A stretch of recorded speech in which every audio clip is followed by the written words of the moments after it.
Para hindi ka basta-basta matag sa mga walang kwentang post, kung gusto mong malaman panoorin mo ang video. Buksan ang Facebook application at mag-login. Pindutin ang iyong profile.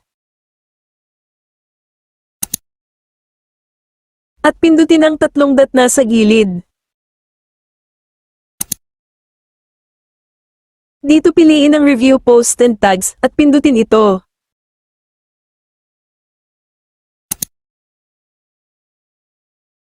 At pindutin ang settings.